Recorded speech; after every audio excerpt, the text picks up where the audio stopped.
राधे राधे दोस्तों, स्वागत है आपका यूनिक कहानियों में। आज की कहानी मालती जोशी जी की है, हाजरी। चलो चलते हैं कहानी की ओर। घंटी बजाते हुए किशोर थोड़ा झिझक रहा था। इतनी सुबह इन लोगों को जगाना ठीक होगा क्या?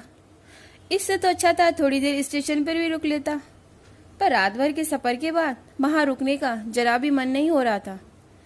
मैं इसी रुआपोश में था कि अंदर दरवाजा खुला। दरवाजे की चाबी लेकर माँ बाहर आई।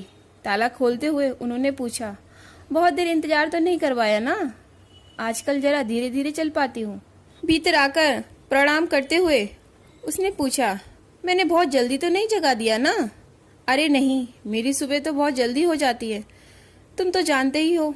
ड्राइंग रूम में पाँव रखते ही देखा सेंटर टेबल पर लोटा और गिलास रखा हुआ है।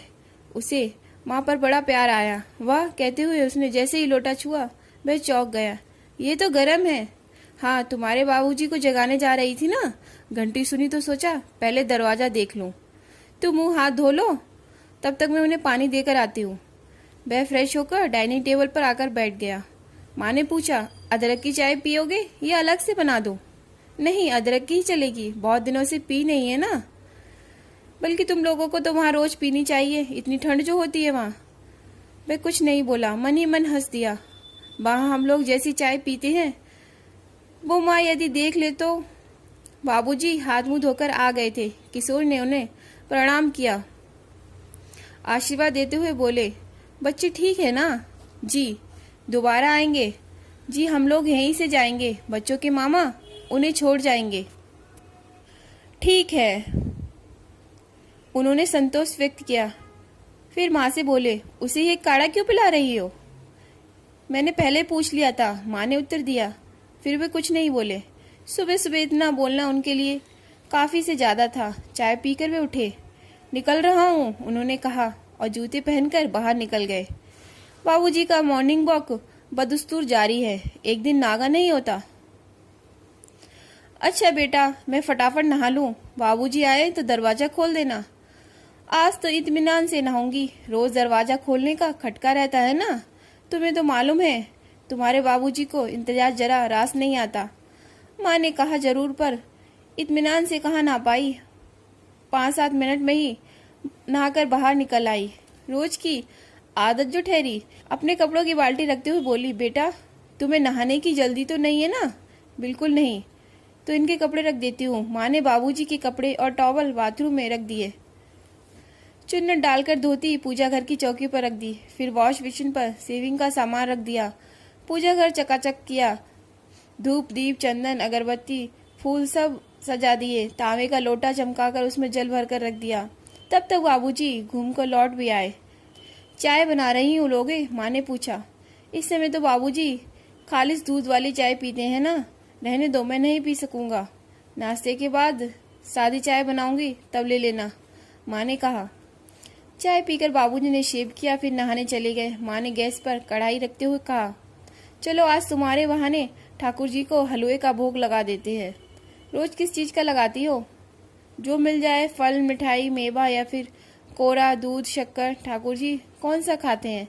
खाना तो हम ही को होता है, तो जो खा सके हजम कर सके उसी का भोग लगाते हैं। सूखे मेवे अब चबाए नहीं जाते तो मैं पीस कर रख लेती हूँ, इसमें थोड़ी शक्कर मिला लेती हूँ, उसी बहाने सूखे मेवे पेट में जाते हैं। नाश्ते में हलवे के साथ चावल के चीले भी थे। उसके बाद चाय पी। बाबूजी को चाय के साथ गोलियां भी दी गई, जो उन्होंने चाय के साथ गटक ली। चाय पीकर बाबूजी उठ खड़े हुए। माँ ने तत्परता से उनके हाथ में ओझा और एक लिस्ट थमा दी। बाजार चलोगे? बाबूजी ने पूछा। जी, अभी नहाया भी नहीं हूँ, उसने विनम्रता से कहा। रात भर का जागा हुआ है, थोड़ा आराम करने दो, माँ ने उसकी वकालत कर दी। बाबूजी चले गए। वह कमरे में जाकर सोने की कोशिश करने लगा। जबकि आने को ही थी कि बिमला झाड़ू पोछा करने आ गई। उसने आंख बंद कर रखी थी, पर कान तो बंद नहीं कर पाया था। बाहर आंगन में बसंती बर्तन रगड़ रही थी और ऊंची आवाज में माँ से बतिया रही थी। ऐसे में सोना असंभव था।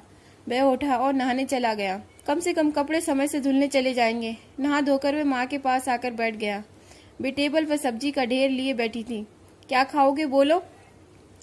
कुछ भी बना लो, तुम्हारे हाथ की तो हर चीज़ अच्छी लगती है। कुछ भी तो रोज ही बनाती रहती हूँ, एकदम सादा फीका बिना मसाले वाला। आज तुम्हारे बहाने थोड़ा स्वाद बदल जाएगा। बड़े विचार विनिमय के बाद मेनू तैयार हुआ। लौकी के कोफ्ते, मेथी आलू, मटर पुलाव, मूली टमाटर का सलाद। बाबूजी के आने तक पूरा खाना बन चुका था। बस पुलाव बाकी थे। परात में आटा गूंदा रखा था। लोइयाँ तक तैयार थीं। बाबूजी के आते ही माँ ने लपक कर उनके हाथ से ओझा ले लिया। संभाल कर निकालना सामान, उन्होंने हिदायत दी। रबड़ी का कुल्हड़ है, पलट जाएगा। बाबूजी तुम्हारे लिए रबड़ी लेकर आए हैं, पूड़ी सेक दूं? नहीं माँ, इतना भारी खाने की अब आदत नहीं रही, फुल्के ही रहने दो। बाबूजी के साथ वह बैठ गया। वह धीरे धीरे खाता रहा। बाबूजी उठ गए। उनको सौंफ, सुपारी, लौंग, इलायची देकर कमरे में पहुंच गए तो उसने माँ से कहा, अब तुम भी आ जाओ, तुम्हारे लिए रुका हूँ। माँ जब अपनी थाली लेकर बैठ गई तो उसने कहा, घर में 2 ही लोग तो हो, साथ में क्यों नहीं खाते? अरे खाते हुए 20 बार उठना पड़ता है मुझे, कभी पानी के लिए, कभी अचार के लिए। टेबल पर खाना लाकर रखती हूँ तो पंखे के नीचे ठंडा हो जाता है, फिर दोबारा गर्म करना पड़ता है, इसलिए आराम से सब काम निपटाकर खाती हूँ। माँ ने अपनी ओर से तर्क दे दिया था, पर किशोर जानता है कि बाबूजी को साथ खाना पसंद नहीं। उसे मालूम है कि बाबूजी ने माँ से कभी साथ बैठने के लिए नहीं कहा होगा। अभी 4 दिन किरण यहाँ थी तो माँ उससे भी कहती थी, इन लोगों को खा लेने दो, अपन सास बहू बाद में खा लेंगे। खाने के बाद उसने कहा, माँ मैं सोने जा रहा हूँ, और कमरे से चला गया। इस समय नींद उस पर इतनी हावी हो रही थी कि रसोई की खटर पटर से भी उसे कोई व्यवधान नहीं पड़ा। वह कितनी देर तक सोता रहा पता नहीं। माँ जरूर 2-4 बार झाँक गई होगी, क्योंकि जिस समय उसकी आंख खुली तब भी वे पर्दे से झाँक कर लौट ही रही थी। उसे जगा हुआ देखकर बोली, बेटा चाय बना दूं? 4 बज गए हैं। ऐसी कोई जल्दी नहीं माँ, आप लोगों की जब बनेगी तब पीऊंगा। हम लोगों का कोई टाइम टेबल थोड़ी है। अभी 3 बजे तो तुम्हारे बाबूजी ने लस्सी पी है। लस्सी? हाँ, रिटायरमेंट के बाद ये नया प्रोग्राम शुरू हुआ है। वहाँ ऑफिस में दिन भर चाय चलती थी ना, तो एक बार की तलब लस्सी से पूरी कर लेते हैं, फिर चाय। अभी शाम को मंडली जमेगी ना, तब होगी। तो ठीक है, मेरी भी तभी बना देना। 5:30 बजे मंडली इकट्ठा हुई। कुछ तो किशोर के परिचित थे, 1-2 नया परिचय हुआ, उन्हीं के साथ चाय हुई। चाय के साथ ढेर सारा सूखा नाश्ता भी था। माँ लगातार भीतर बाहर कर रही थी। 1-2 बार वह उठकर गया और कुछ सामान ले आया।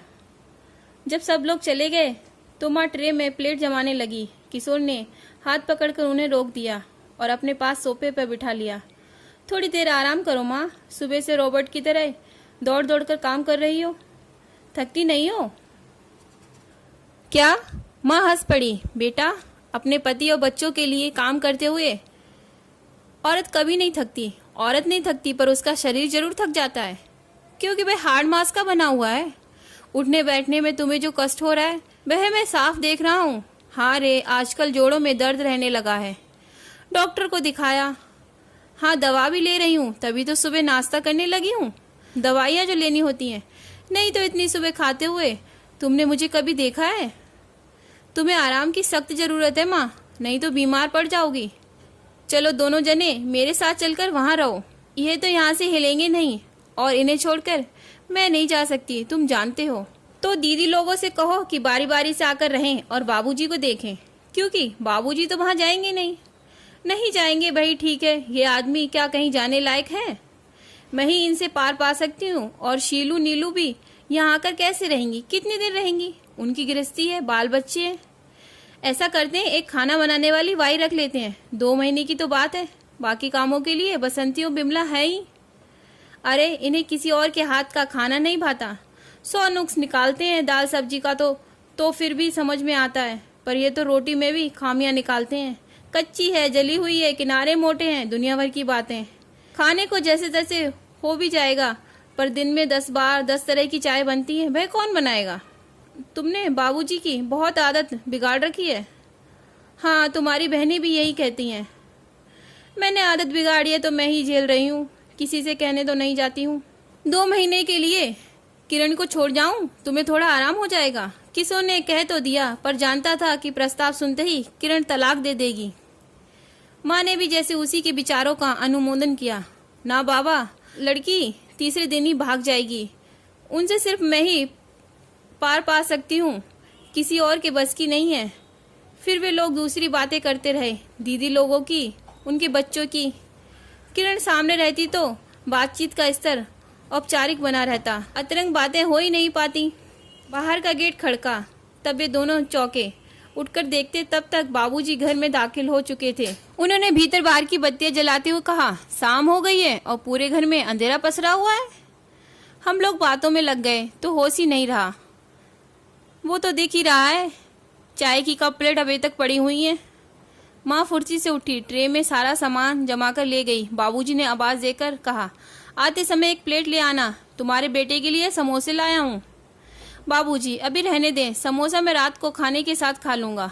अरे, रात तक तो ठंडे हो जाएंगे, क्या मजा रहेगा। अपने सामने उतरवा कर लाया हूँ, अभी खा लो। बालूशाही भले ही रात को खा लेना। बालूशाही भी है। मैं परेशान था। माँ पानी और प्लेट लेकर आई और बोली, बेटा आया है तो सुबह शाम पकवान आ रहे हैं, हमारे लिए तो कुछ याद ही नहीं आता। हजम करने की ताकत है तुम में, बाबूजी ने कहा और प्लेट में समोसे रखते हुए बोले, लो बेटा खाओ। आप लोग भी लीजिए ना। बेटा, ये मैदा, ये तली भुनी चीजें हमें मना है। चलो तुम्हारे साथ के लिए थोड़ा ले लेते हैं। बाबूजी ने एक समोसा तोड़ा, आधा माँ को पकड़ाया, आधा खुद खाया। माँ, अब मैं रात में खाना नहीं खाऊंगा। अरे, 2 समोसे से क्या होता है? बहुत कुछ होता है। हिंदुस्तान आया हूँ तब से मेरी डाइटिंग की 12 बज गई है। वहाँ ससुराल वालों ने भी कोई कसर न छोड़ी। अच्छा, तुम्हारे बाबूजी रात को दलिया खाते हैं, तुम थोड़ा सा वही खा लेना बस। बालूशाही सुबह नाश्ते में मैं खाऊंगा, कल उसी का भोग लगा देना। रात के खाने में उसने सिर्फ दलिया ही खाया और कमरे में जाकर लेट गया। रसोई समेत माँ भी उसके पास आकर बैठ गई। वह बच्चों की तरह उनकी गोद में सिर रखकर लेट गया। मैं प्यार से उसके सिर पर हाथ फेरती रही। किरण और बच्चे सामने होते तो यह सब करते बड़ा संकोच होता, इसलिए वह बोला था, अब 8 दिन तुम अपने माँ बाप के पास रहो, 8 दिन मैं अपने माँ बाप के पास रहता हूँ। माँ के हाथ को अपने हाथों में लेकर बोला, मेरा बहुत मन करता है तुम्हें साथ ले जाने को, पर बाबूजी साथ आएंगे नहीं और तुम उन्हें छोड़कर कहीं जाओगी नहीं। क्या तुम्हारा मन नहीं करता पोते पोतियों को प्यार करने का, बहू का सुख भोगने का? क्यों नहीं करता बेटा, पर सारे सुख भाग्य में कहाँ होते हैं। इस बार तो बच्चों से ठीक से प्यार भी नहीं कर पाई। बच्चे थोड़े हिलते मिलते हैं, तब तक जाने का समय हो जाता है। इतने दिन के लिए आते हैं, उसमें भी हिस्सा माट हो जाते हैं। ठीक भी है, हमारी तरह बहू के माँ बाप का भी मन करता होगा नवासों को प्यार करने का, बेटी दामाद को खिलाने पिलाने का। यही चाहता था कि तुम्हें थोड़ा आराम मिले, और यहाँ तो मिलने वाला नहीं है। बेटा, अब आराम तो मुझे एकदम तभी मिलेगा मरने के बाद। प्लीज़ फालतू बातें मत करो। अरे, इनके मारे शांति से मर भी नहीं पाऊंगी। कौन देखेगा इन्हें? कौन इनके नखरे उठाएगा? कौन इनके हुक्म झेलेगा? तब की तब देखी जाएगी। प्लीज़ कोई दूसरी बात करो। तभी बाहर से आवाज आई, सुनो। अब क्या हुआ? कहते हुए माँ उठी। इतनी देर बैठे बैठे किशोर का सिर गोद में लेने से पांव सुन्न हो गए थे। गेट की ताला चाबी कहाँ है? आ रही हूँ, माँ ने कहा। सुबह तुम्हारे लिए गेट खोला था ना, तब बातों बातों में जाने कहाँ रख दी देखती हूँ, और जितना बन सका उतनी तेजी से कमरे से बाहर चली गई। उसे अनायास ही एक प्रसंग याद आ गया। छोटा था तब, घर में कोई मंगल उत्सव था, बहुत सी औरतें जमा थी। तब माँ ने शर्माते हुए एक कविता पढ़ी थी, छड़ी पे छड़ी गुलाब की छड़ी, हसमुख लालाजी की हाजिरी में कौशल्या खड़ी। ये कौशल्या तब से उनकी हाजिरी में ही खड़ी है। कई बार उनके मन में विचार भी आता है कि दादा दादी ने क्या सोचकर पिता का नाम हसमुख लाल रखा। माँ कहती है, उनकी मंडली में जाकर देखो तब पता चलेगा। 24 घंटे दोस्तों में घिरे रहते हैं, तो क्या यूं ही है? अरे, तो थोड़ी हंसी इधर भी तो पास ऑन करें। गेट बंद होने की आवाज़ आ गई थी, मतलब ताला चाबी मिल गए थे।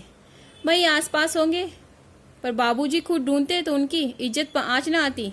चीज़ें अपनी जगह पे क्यों नहीं हो, सिर्फ ये जताने के लिए ही उन्होंने माँ को तलब किया होगा। कभी कभी बाबूजी से कहने का मन होता है कि जैसे आप बूढ़े हो रहे हैं, माँ की भी तो उम्र हो चली है, उनसे आप पहले वाली फुर्ती की अपेक्षा कैसे कर सकते हैं। पर यह सब कहने का साहस वे कभी जुटा नहीं पाया। इसमें संदेह है। बस एक बात तय है कि बाबूजी के रहते माँ को आराम नहीं मिल सकता। अपने इस विचार से वह खुद ही चौंक गया। माँ को इसकी भनक भी मिली तो वह जिंदगी भर उनका मुंह न देखेगी, और बाबूजी ना रहने पर उस आराम का वे करेंगी भी क्या। उनकी अपनी तो कोई दुनिया ही नहीं है। उनका एक तो एक क्षण बाबूजी को समर्पित है। इस शून्य को वह कैसे भरेंगी। इस खालीपन को तो वे पगला जाएंगी। लोग इस उम्र में पूजा पाठ करते हैं, पर माँ के सारे पूजा पाठ, व्रत, उपवास बाबूजी के लिए ही तो हैं। उनके बाद तो वे अप्रासंगिक हो जाएंगी। और अगर इसके विपरीत हुआ तो, मतलब जैसे कि माँ चाहती है, वे पहले चली गई तो बाबूजी तो एकदम असहाय और पगू ही हो जाएंगे। ऐसे हताश और निरीह बाबूजी की तो वे कल्पना भी नहीं कर सकता है। हे प्रभु, मेरे बाबूजी चट्टान की तरह ऐसे ही कठोर और अडिग बने रहे, उनका रोब दाब इसी तरह अक्षुण रहे, और इनके इर्द गिर्द माँ ऐसे ही चक्कर गिन्नी की तरह घूमती रहे, हमेशा हमेशा। आमीन। दोस्तों, ये तो थी मालती जोशी जी की कहानी हाजरी।